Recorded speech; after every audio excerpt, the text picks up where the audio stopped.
As mulheres no processo histórico. Na história antiga, com a fixação das pessoas em centros urbanos e aldeias, ampliou-se o domínio masculino sobre as mulheres. Os homens tornaram-se os principais responsáveis pelas plantações, embora as mulheres e as crianças também trabalhassem nessa atividade. De qualquer maneira, como a maternidade consumia tempo, os homens assumiram funções de comando. Assim, a vida das mulheres passou a ser definida pela gravidez e pelo cuidado das crianças. Essa se tornou uma característica das chamadas sociedades patriarcais, em que os homens eram considerados superiores. Em geral, tinham direitos que as mulheres eram negados. A desigualdade entre homens e mulheres marcou muitas sociedades antigas. Algo importante precisa ser destacado. Os níveis dessa desigualdade variavam entre os povos. Isso significa que existiram diversas formas de sistemas patriarcais. Por exemplo, enquanto na Mesopotâmia realçava a inferioridade das mulheres e a sua sujeição ao controle masculino, o Egito Antigo dava a elas mais importância, pelo menos nas classes altas. Houve até rainhas entre os egípcios. Nas sociedades patriarcais, as mulheres tinham poucas condições de protesto, embora algumas pudessem obter certa influência sobre seu marido e filhos, ou sobre as mulheres sob seu domínio no ambiente doméstico. Durante séculos, perdurou a imagem da mulher em condições equivalentes à de escrava, numa época em que ser livre significava basicamente ser homem. As funções primordiais femininas eram a reprodução, a amamentação e a criação dos filhos. Analisando o período medieval, tem-se o tratamento para com as mulheres não se fez de outro modo, pois elas eram governadas pelo simples fato de serem mulheres. A morte, o trabalho e o sofrimento inseriram-se no mundo em decorrência das existências delas, e o controle sobre elas, bem como os castigos recebidos, eram atribuições dos homens. Aristóteles, filósofo grego, explica que essas submissões ou submissão das mulheres aos homens deu-se pela superioridade da autoridade masculina diante das vontades do casal, bem como da necessidade de as mulheres se guardarem no interior da família, cumprindo o papel de mãe e dando educação aos filhos. Segundo ele, elas não poderiam conduzir seus desejos e as relações com os outros, pois quem cumpria o papel de sobrepujá-la eram os homens. Um marco no que diz respeito à história das mulheres durante a Idade Média foi a perseguição a elas, mais conhecida como caça às bruxas. Foi um genocídio praticado contra o sexo feminino na Europa e nas Américas, em que muitas mulheres sofreram agressões e até mesmo perderam suas vidas por serem consideradas feiticeiras.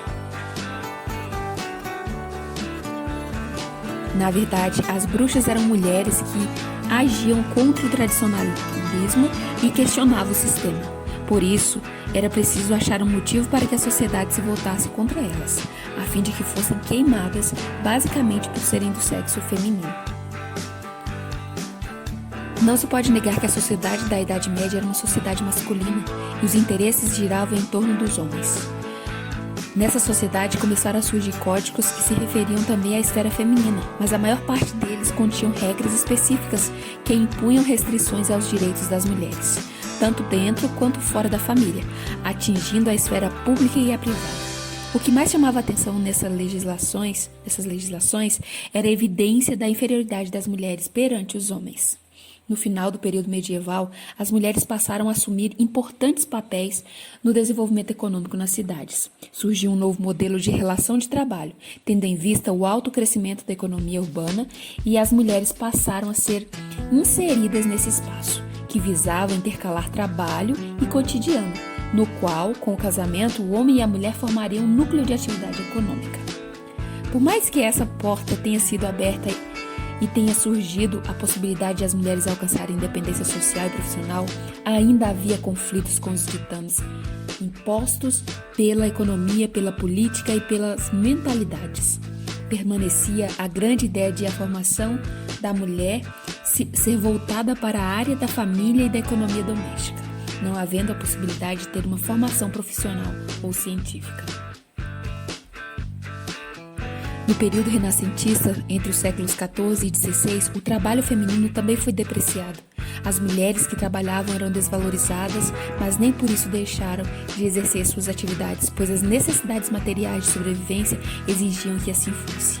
Essa desvalorização acarretava o recebimento de remuneração inferior à dos homens e, consequentemente, havia a exploração da mão de obra feminina para que houvesse maior acúmulo de capital. A mulher, portanto, não foi afastada do trabalho, ela foi incluída nessa esfera, mas em condições míseras. Diante desses obstáculos para participar do mercado de trabalho, muitas pararam a realizar trabalhos a domicílios. Eram contratadas por alguém, algo muito comum no ramo da confecção e presente até os dias atuais.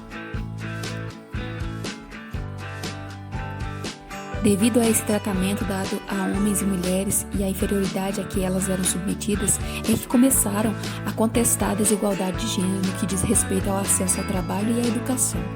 No período da Revolução Francesa, as mulheres insatisfeitas com a sua situação tentaram conquistar a mesma liberdade dada aos homens.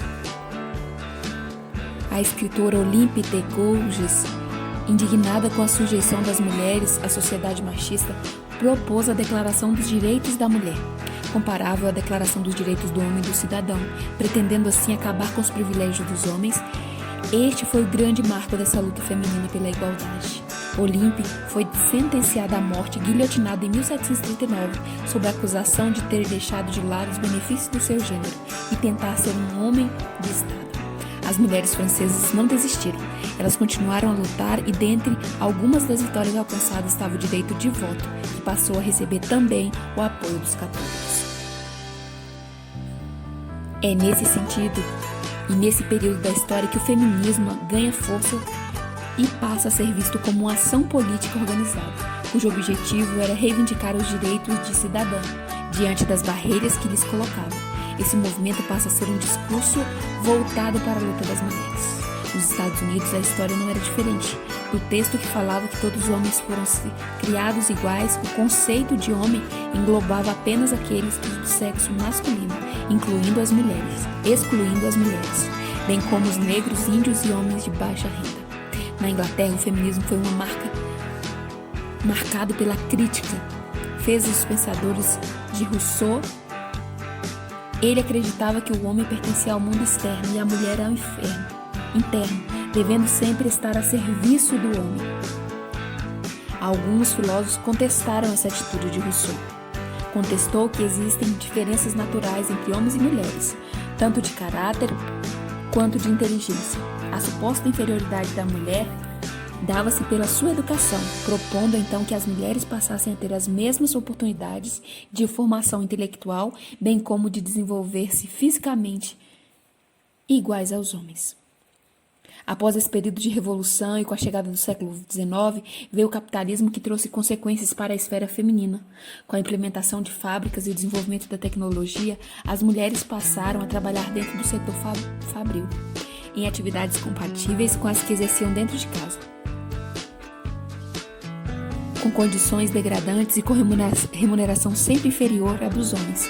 Uma das justificativas para tal diferença é de que não havia necessidade de as mulheres ganharem mais que os homens, pois elas tinham quem as sustentasse, no caso, eles próprios. Para finalizar, vamos refletir. Quantos homens empregados domésticos você conhece, por exemplo? Não é ainda comum que muito mais mulheres exerçam funções voltadas aos afazeres domésticos? Seria isso um reflexo de todo o histórico mencionado no vídeo? Em pleno século XXI, vê-se muito da realidade experimentada pelas mulheres há mais de 2 séculos. E nós, que somos mulheres nesse século, temos que fazer a diferença e lutar pelos nossos direitos. Feliz Dia Internacional da Mulher.